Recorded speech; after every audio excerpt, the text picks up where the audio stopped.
In Boston, we have late-breaking injury news from both sides from our Adrian Wojnarowski. That's Kyle Lowry. He and P.J. Tucker both warmed up for Miami tonight. They both intend to play. Meanwhile, Boston will be without their big man, Robert Williams. He has a sore knee. He won't play. Daniel Tice will start in his place. And with that, we say welcome to Boston in Game 3 of these Eastern Conference Finals on ABC. Stephen A. Smith, Michael Wilbon, Jalen Rose. I'm Mike Greenberg. Should be a good one tonight. Our opening tip, Game 2, was the Boston 3 party. The Celtics got back their stars and got back their groove. They made 23s, blowing out the Heat on their home floor, stealing home court advantage with a decisive win in a game that Stephen A. Smith felt very much like a statement. So the question is, how does Miami take back control of this series tonight? By getting other people to show up and help out Jimmy Butler. It's really that simple. Jimmy Butler has been a star in this series. There is no doubt about that. There's also no doubt about the fact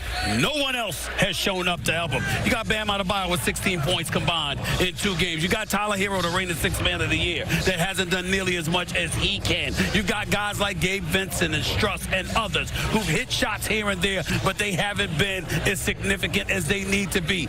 Jimmy Butler needs help.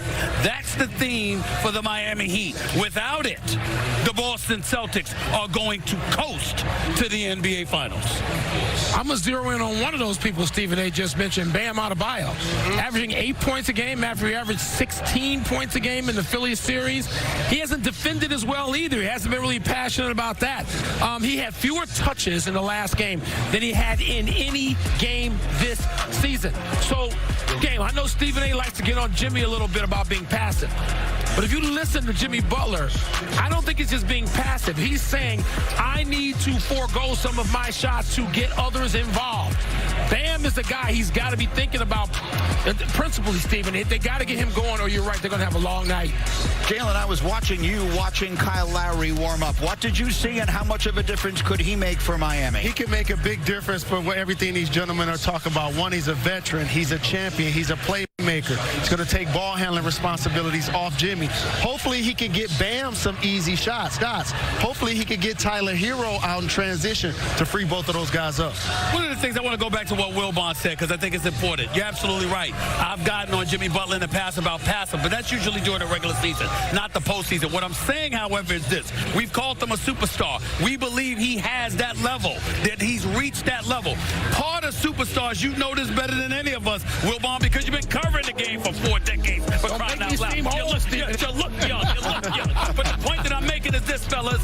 What do superstars have in common? When all else fails, they say, give me the damn ball. I'll take you there. And that's what we need to see Jimmy Butler do. Can I ask a question? Yes, the Heat did not lose Game 2 on the offensive end of the floor. They lost that game because the Celtics were 20 of 40 from three-point range. What are they going to do about that And tonight? that's another thing that Kyle Lowry can help with. He was top 5 in the NBA in charges drawn. And who had their way? Marcus Smart, who was brilliant on the other side going to get Gabe Vincent. Vincent was terrific defensively, but Strus has struggled. He shot 16 total shots in this series. 15 has been threes.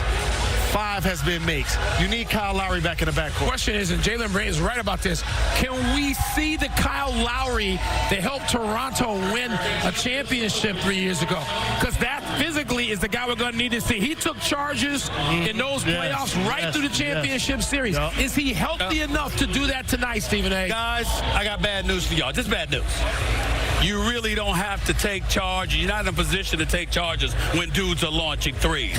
Boston is launching threes. That ain't getting to the basket and throwing a charge now. They're launching threes. They need to do something effective offensively if Miami's to have a chance. If one team is going to shoot 50% from 3, the other team is going to be in trouble regardless of what else happens. Let's take a look at some of the action on the floor as these players are getting set here for this critical Game 3 tonight. Marcus Smart, his return in game was so critical. He was just sensational in his return. He's ready to go for tonight's Game 3. Meanwhile, as we continue with count to fight back in Game 2 of the Eastern Conference Finals.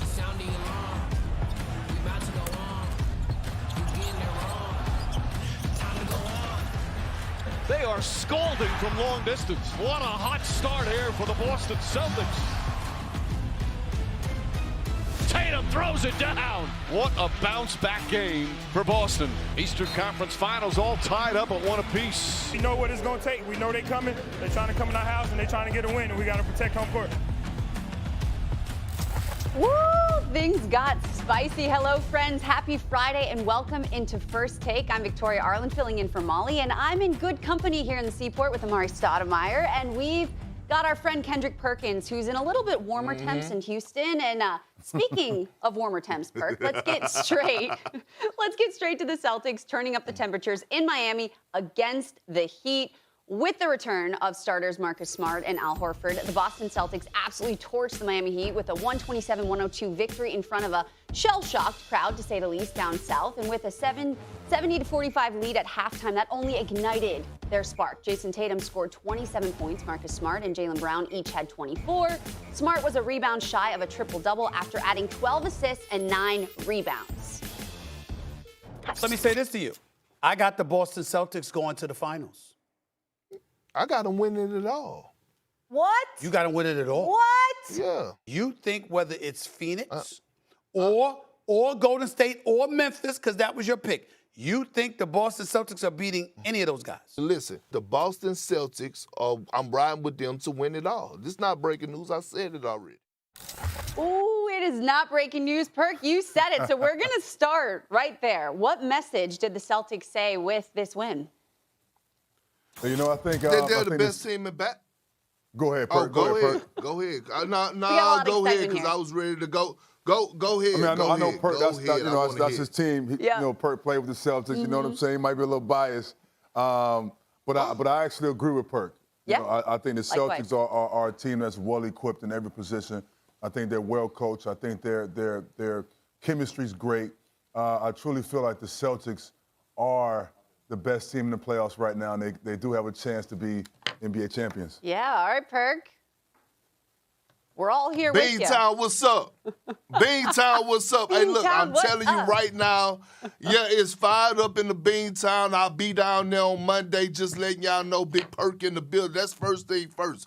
But what we're witnessing now is we're witnessing a team that has defensive greatness written all over it. When you look at their personnel, starting with their defensive player of the year and Marcus Smart, watching him being able to guard multiple positions, being the heart and soul of their defense, and then we're watching two-way players in Jalen Brown and Jason Tatum, both of them guys strapping up on the wing position, and now you have that interior presence that's still versatile to go out there and switch out on pick and rolls, and Al Horford and Robert Williams. And then you add an additional guy that comes in off the bench, and Grant Williams, who's becoming the ultimate 3-and-D guy. And I'm looking at this Celtic team, and we all could talk about offense. We could talk about shot making. We could talk about them getting hot from the three-point line. But championships are won on the defensive end. And right now, what I'm witnessing from the Boston Celtics is a championship caliber defense.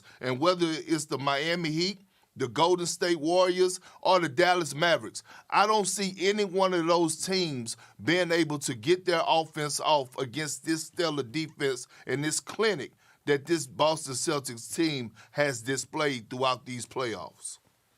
I mean, I think it's safe to say that Boston has a notorious history of bouncing back and kind of being in that underdog position. So, nonetheless, this game had a lot of folks shipping up to Boston and getting on the train for Boston to win it all. But for Miami, who is the most important player for the Heat to bounce back, and can they do it?